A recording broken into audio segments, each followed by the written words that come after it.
y sobre la mayordomía que Dios nos dio, es decir, ser mayordomos en términos más contemporáneos tiene que ver con lo que es un administrador bueno, ¿no? La administración es la base de toda economía, así sea familiar como administrativa a nivel municipal, nacional, etc.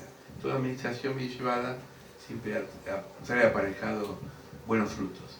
Vamos a ver primero la primera parte de cómo el Señor nos muestra por su palabra todo lo que tiene que ver con su soberanía.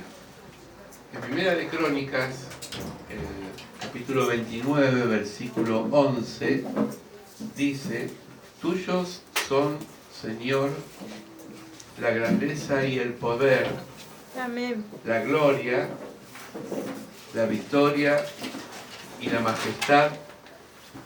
Tuyo es todo cuanto hay en el cielo y la tierra. Amén. Tuyo también es el reino y tú estás encima de todo.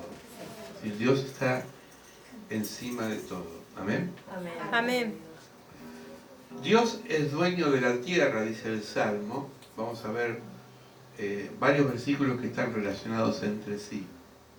Dios es el dueño de la tierra y de todo lo que hay en ella. También es dueño del mundo y de todos sus habitantes. En los primeros libros de la Biblia, sobre todo el libro del Levítico, que fue uno de los libros que escribió Moisés, Levítico 25 habla de que Dios dice: mía es la tierra, y cuando habla de eso, habla de que organiza una sociedad para ese entonces bastante avanzada, que es una sociedad, lo que se llamó después el año sabático o el séptimo año, que cada 50 años el pueblo condonaba las deudas, se devolvían las tierras que se habían apropiado y los esclavos eran liberados. La esclavitud, si bien fue abolida en el siglo XIX, pero con antelación antes de Cristo, Dios ya había planificado que no tenía que haber esclavos ni dueños de tierras de aquellos que le sacaban a otros su tierra. Por eso el Levítico 25 es como una redistribución de tierras. ¿Por qué? Porque Dios dice: mío es todo, ¿no? Y nosotros somos mayordomos, es decir, estamos, así como nos dio un cuerpo que tenemos que cuidar, también nos dio un espacio que tenemos que cuidar. Pero Él es el Señor de todo. Bueno, recién lo leímos: tuyo es el Señor la grandeza, el poder y la gloria, la victoria y la majestad. Tuyo en cuanto hay en el cielo y en la tierra, tuyo, Señor, es el reino y tú estás encima de todo. Salmo 37, 25 dice: he sido joven, y esto es una declaración de fe.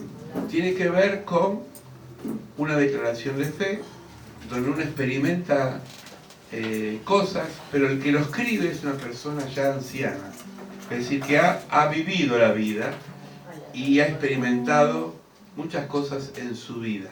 Dice: he sido joven y ahora soy viejo, dice esta persona, pero nunca he visto justos en la miseria, ni que sus hijos mendiguen pan. Esto es el sello de una persona que ha experimentado la providencia de Dios. Por eso nosotros, cuando oramos la oración que nos enseñó Jesús, el pan nuestro de cada día, dánosle hoy, estamos diciendo al Señor que no nos falte el pan de la mesa. Y muchas veces lo hemos vivido por nuestra propia experiencia, no solamente porque nos han contado de que Dios ha provisto y nunca nos ha dejado desamparados. Nunca. De algún lado siempre Él se encarga de proveer todas las cosas. Por eso, cuando decimos esto, estamos diciendo: yo he vivido en carne propia lo que es la providencia de Dios. ¿Amén? ¿Cuántos han vivido? Amén. Amén. Filipenses dice, mi Dios, esto le dice Pablo a una iglesia en Filipo, dice, Dios suplirá todo que os falta conforme a sus riquezas en gloria en Cristo Jesús. Sí, Él suple todas las cosas. Hoy contaba Cristian que pudo haberse comprado una guitarra, un instrumento que lo consagró para la obra de Dios. Y lo importante es saber que como Dios se encarga de... Porque todo llega, Dios cuando ve nuestro corazón nos va supliendo. Esto tiene que ver con nuestra relación con Dios, no es la respuesta de Dios con nosotros, sino lo que nosotros hacemos hacia Dios. Dice Proverbios, honra a Jehová con tus bienes, ahí chico, y con las primicias de todos tus frutos, y serán llenos tus graneros con abundancia, y tus lagares rebosarán de mosto. Esto tiene que ver con la consagración. Ahora no se estila mucho esto, pero antes, en las iglesias, sobre todo en las iglesias del campo, de los campos, siempre se entregaba, se llevaba las primicias al altar, y en el altar se consagraba a Dios. ¿Por qué? Porque son los primeros frutos de la tierra.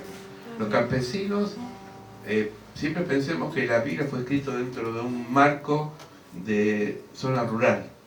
Entonces la gente que trabajaba en el campo llevaba los primeros frutos de la tierra al templo y eran consagrados a Dios. Como decir, bueno, estas son las primicias que vos me diste y esto lo quiero consagrar para que vos los bendigas y lo cubras. Esto es otra versión del mismo tema, dice, demuéstrale a Dios que para ti Él es lo más importante. Eso es una versión popular, dice, demuéstrale a Dios que para ti Él, Dios, es lo más importante. Dale lo que tienes y todo lo que ganes, así nunca te faltará ni comida ni bebida. Es la ley espiritual de la siembra y la cosecha. Cuando nosotros entendemos este secreto, somos bendecidos por el Señor.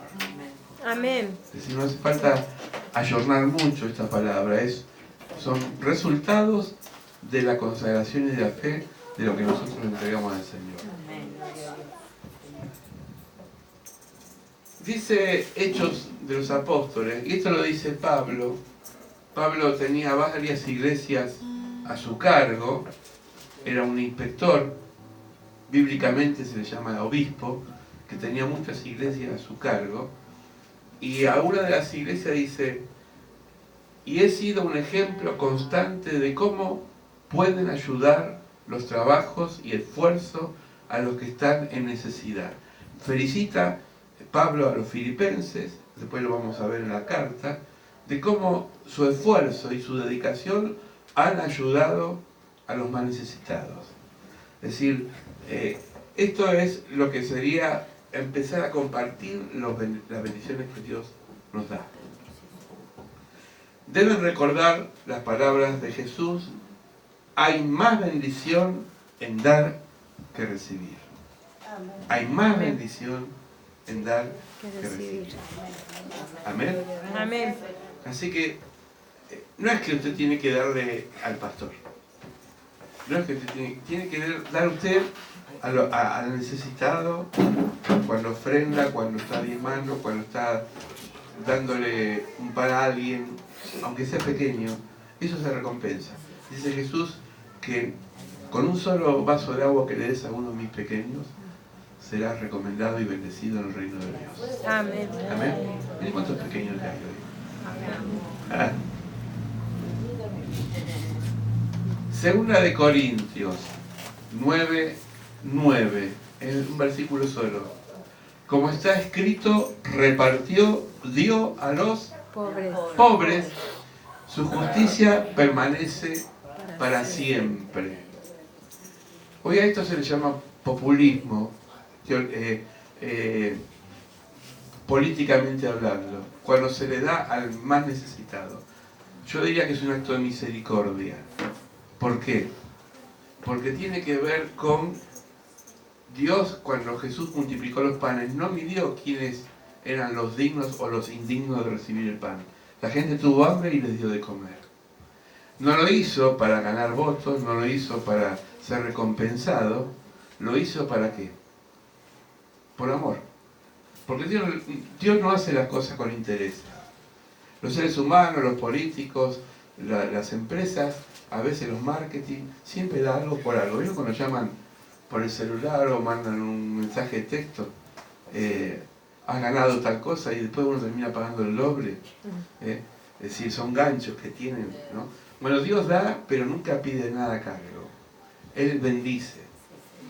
Por eso dice, está escrito, repartió y dio a los pobres, porque el Señor siempre tiene misericordia. Y hoy lo hablamos en la comida, en la mesa, del pobre, de la viuda, del huérfano y del extranjero. Son 4 pilares que el Señor tiene siempre presente. La viuda porque está sola, viudo. El pobre porque no tiene donde reclinar su cabeza. El extranjero porque está en una tierra extraña y tiene que ser bendecido. Y al huérfano, al niño, al indefenso. Un niño hoy en día está indefenso y es maltratado muchas veces. Y es abusado y es vituperiado, y sin embargo, para Jesús el niño son la prioridad mayor para el reino de Dios. Amén. Dejad que los niños vengan a mí. No lo rechacen, ¿no? Porque de tales es el reino de los cielos. Amén. Mire, en Paraguay se usa mucho llevar esto en la cabeza, ¿no? Dice, es cierto que con la verdadera religión, acá habla de la religión que aparece en la Biblia, la palabra religión aparece en Santiago. Se obtiene grandes ganancias, pero solo si uno da satisfecho con lo que tiene. Voy a traducirlo porque es una versión libre. Dice, es cierto que con la verdadera religión se obtienen ganancias, pero solo si uno da satisfecho con lo que tiene. Nunca uno usa una dádiva como un tome y venga. Ustedes escuchamos un testimonio de un pastor muy conocido, no le voy a dar nombre, conocido mundialmente, que se arrepintió de predicar lo que se le llama el Evangelio de la prosperidad. Que fue un evangelio que se deformó y se predicaba con un método más o menos comercial. Vos pactás para Dios, das un pacto y ese pacto Dios te lo va a retribuir. Si le das 1000, Dios te va a dar 10.000. Eso es mentira, porque si no todo el mundo daría. Dios no mide la cantidad, mide la disposición del corazón. Dice que Jesús estaba predicando y había mucha gente que ofrendaba para ser visto por los demás, y dice que tocaban trompetas. ¿Se imaginan? Si viene Cristian acá y trae el dinero y todos empiezan a tocar trompetas, es Cristian que está todo, ¿no? Para ser visto, ¿no? Para ser, ¿no? Sin embargo, Jesús dice, miren esa viuda, chiquitita, pobrecita, ahí en ese rincón del templo, que sacó una monedita, pero lo dio de corazón. Lo que hizo esa viuda vale más que todos ustedes que lo hicieron con un sentido de apariencia. Porque Dios ve el corazón. Amén. Amén. Proverbios. ¿Quién le gusta las ovejas? No para comérsela, digo, como animal simpático, ¿no? Proverbios. Dice, sed diligente, esto tiene que ver con la mayordomía, en conocer el estado de tus ovejas, y mira con cuidado a tu rebaño. ¿Cuáles son tus ovejas? ¿Saben? La oveja tiene que ver con la responsabilidad que yo tengo a cargo de mi vida. Por ejemplo, los chicos, ¿cuáles serían sus ovejas? Su responsabilidad es estudiar. Tienen que cuidar eso, ¿no? Los adultos, ¿cuáles son sus ovejas? ¿Cuál es el rebaño que tiene que administrar? Sus bienes. Mucha gente a veces tiene un dinero y lo quema. Yo digo lo quema, ahora vamos a ver una figura, ¿no? Lo patina, ¿no? Y en estas épocas difíciles hay que tratar de estirarlo como el chicle. Ser administradores, tener prioridades. Siempre le hablamos a los jóvenes, hay prioridades, pero prioridades en serio. ¿Se imaginan Si un padre de una familia, una madre, un adulto, dice, bueno, hoy vamos a gastarnos toda la plata del sueldo, si mañana comemos no importa, pero hoy nos damos un regio banquete. Van a pasar los otros 29 días con hambre. Así que tienen que hacer el que administra la economía de la casa, sea hombre o mujer. Tratar de velar por lo que tiene y cómo puede darlo cada día conforme a la necesidad. Entonces, ser diligente tiene que ver, es lo contrario a negligente. Negligente es la persona torpe, ¿no? Que no prevé las cosas. Yo conozco unos cuantos, dicen, yo me gasto todo de mañana. Y después mañana mendigando por ahí. No es así. No es así. ¿Amén? Amén. Proverbios 22:7 dice, los ricos son los amos de los pobres y los deudores son esclavos de los acreedores. ¿Cuántas veces fuimos esclavos de los créditos, no? No sé si a usted le pasó, a mí me pasó, ¿no? ¿Y sabe de qué depende la esclavitud? Depende de la dependencia de alguien que me está permanentemente presionando para que pague. Ya sea banco, prestamista, usurero, lo que sea, ¿no? Y uno dice, yo soy libre, pero cuando uno tiene tantas deudas y está hasta acá, no es libre, es esclavo de esas deudas. Dice Proverbio, no lo cito acá, pero dice Proverbio, tened cuidado porque te van a sacar hasta la cama. Es decir, y es verdad, ¿cuántas casas se han perdido, se han hipotecado por no pagar un crédito? El sudor y el esfuerzo de una familia tratando de construir una casa ladrillo por ladrillo y de pronto en forma negligente pusieron el garante como título de propiedad y después le estropearon la casa. Yo conozco varias casas de la zona que han perdido por eso. Es decir, tenemos que tener cuidado porque los bancos no tienen corazón. A ellos no les importa si sos bueno o malo. Si no pagás, te embargan. Porque es un trabajo, lamentablemente. Nos llegó con mi esposa una factura que no es nuestra y equivocada, ¿no? Porque a veces vienen esas facturas para pagar algo. Y entonces lo consulté con una persona que está en el tema de facturación, me decía, no es tuya, reclamalo, porque el que te va a cobrar cuando pase el escáner en el código de barra, no piensa si es tuya o del otro, lo importante es recaudar plata, ¿se entiende? Porque su misión es recaudar plata. Entonces, Dios nos llamó para ser libres. Cuidado con los créditos. Cuidado con los créditos. Lo digo porque lo he vivido. Mire cómo se queman estos dólares, ¿no? Tesoro precioso y aceite hay en la casa del sabio, pero el necio todo lo disipa. ¿Quién es el necio? Que quema la guita. Voy a hablar en criollo. El que quema la plata. El que la patina. El que la malgasta. Me compré un equipo bárbaro. Pero no tengo dónde sentarme, no tengo un cajón de manzana. Está bueno el equipo, pero parece que ahí, ¿no? Es decir, digo, tenemos que ser sabios. Yo me acuerdo que tenía un amigo que un día fui a la casa y me dice, mira qué lindo equipo se compró. En esa época era el tocadisco con un equipo Ken Brown de esos grandes, no había lo que había ahora, ¿no? Que ahora está todo en forma de microchip y eran todas válvulas, unas cosas grandotas, ¿no? Y tenía una zapatilla que parecía un colador, agujereada por todos lados. Digo, pero casi estás en pata caminando. Ah, pero mira qué equipo. Y en invierno encima lo compró.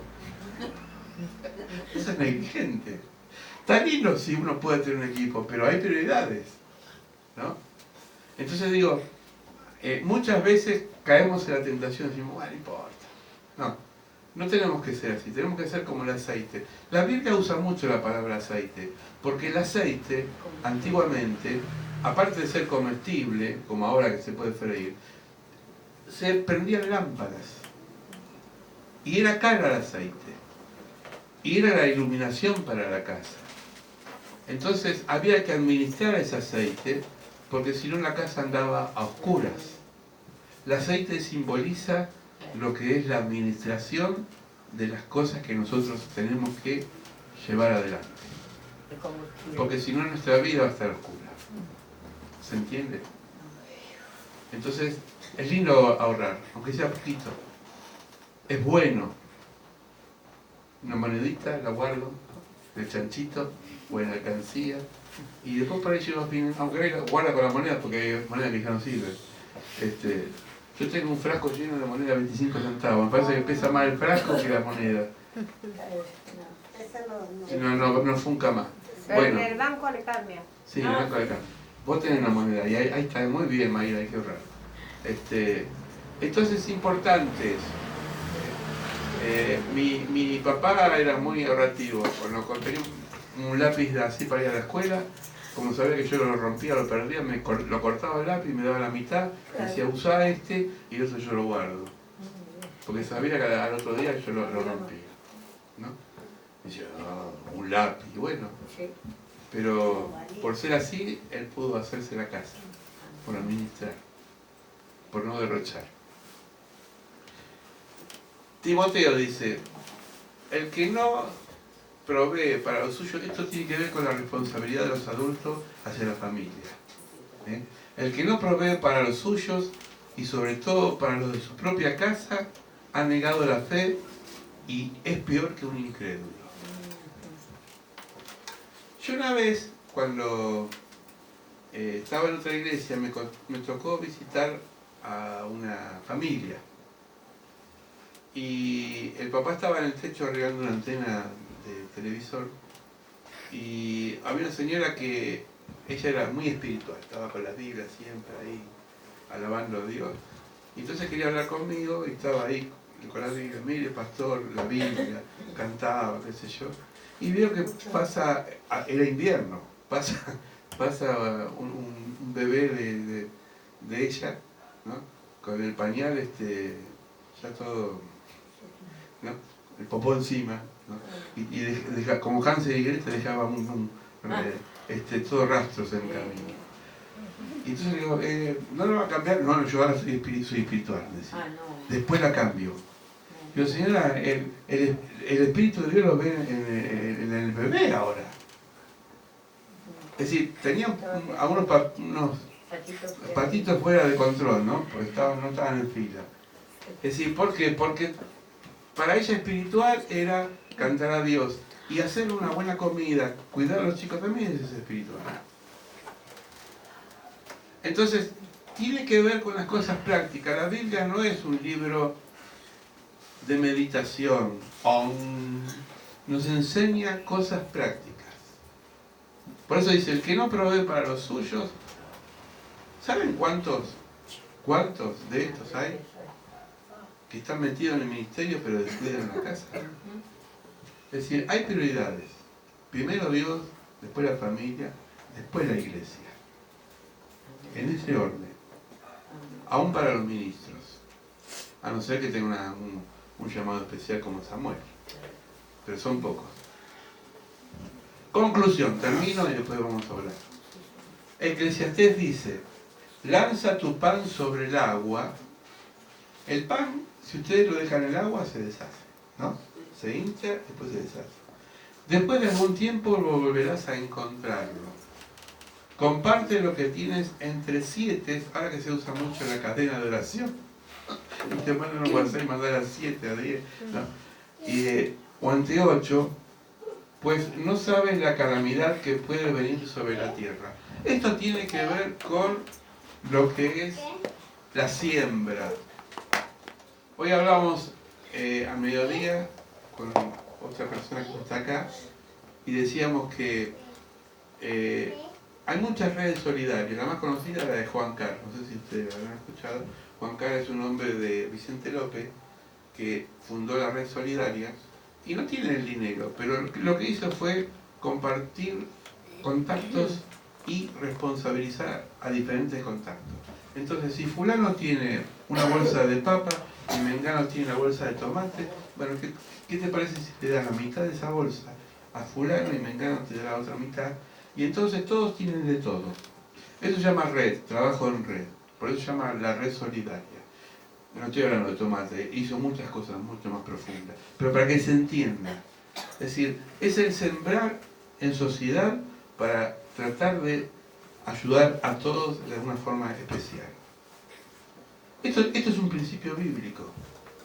Dice la palabra de Dios en Hechos de los Apóstoles, capítulo 4, que eran felices, alababan a Dios, hablan de los discípulos de Jesús, comían juntos con alegría y sencillez de corazón en las casas, iban al templo y no había necesitados.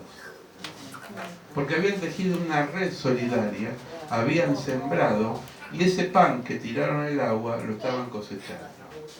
Cuando vos sembrás algo en tu vida, lo vas a cosechar. Vos, una vez me pasó, lo conté un poquito el otro día, pero como ustedes no estuvieron el otro día, hace muchos años, en el año 90, yo fui profesor de un seminario bíblico y un pastor que ahora es un pastor muy comprometido, vino a predicar acá hace poco, fue alumno mío. Y me olvidé, porque uno cuando pasa los años es como que perdí contacto con esos alumnos. Después de más de 20 años me llama para ofrecerme un trabajo de cooperativa. Miren cómo es la siembra, ¿eh? El Liniers, donde yo me iba todos los lunes de 9 a 11 de la noche, venía, a veces no había 21 porque se acababa el colectivo, y chupé frío, y lluvia, y momentos difíciles, pero ese contacto, esa persona que tuve la oportunidad de darle la palabra de Dios, después fue ordenado pastor, y no solamente eso, sino que abrió un campo nuevo para nuestra comunidad. Esos son los panes que uno va cosechando en la vida. Por eso dice la palabra, no dejemos de hacer el bien, porque tarde o temprano vamos a recibir lo que hemos sembrado. Amén. Vamos a orar. Amén. Padre, bendice esta palabra. Te damos gracias por tantos consejos que tiene la Biblia, tanto en el Antiguo como en el Nuevo Testamento. Hemos aprendido, Señor, a administrar el dinero, a no desparramarlo ni quemarlo, Señor, sino tratar de ser lo más justo posible. Sí, Señor. Que seamos buenos administradores. Ayúdanos, Señor. En el nombre de Jesús te bendecimos y te damos gracias. Amén. Amén. Dios nos bendiga, vamos a cantar.